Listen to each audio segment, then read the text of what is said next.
मुख्यमंत्री फडणवीस यांनी 25 वर्षांपूर्वी पाहिलेल्या स्वप्नांची आज पूर्तता झाली।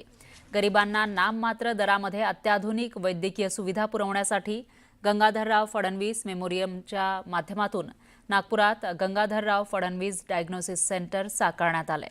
आज या वास्तुपूजन करण्यात आलं आहे।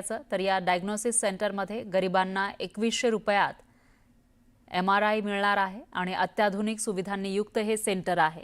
यामध्ये 2 MRI machine, 2 CT scan machine, त्याचबरोबर 2 सोनोग्राफी मशीन, 1 एक्स-रे मशीन आणि 25 डायलिसिस सोबत पॅथॉलॉजी लॅब सुद्धा साकारण्यात आली आहे।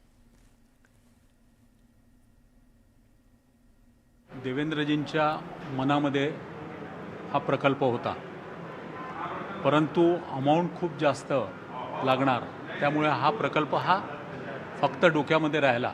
आम्ही नेहमी चर्चा करायचो की असं आपण केलं पाहिजे आणि मला असं वाटतं की मध्य भारतातला सर्वात उच्च टेक्निक असलेल्या मशीन्स या ठिकाणी आम्ही आता उभ्या केलेल्या आहेत। एकाच जागेवरती 2 MRI, 2 CT scan, 2 ultrasound, 25 dialysis machines, त्याचप्रमाणे पॅथॉलॉजी लॅब, एक्स-रे मशीन, हे सर्व एका छत्राखाली आणि उच्च तंत्र असलेलं हे या ठिकाणी नागपुरात सोमलवाडा वर्धा रोड या ठिकाणी मेट्रोच्या पिलर क्रमांक 83च्या समोर आज त्याचं वास्तुपूजन झालेलं आहे।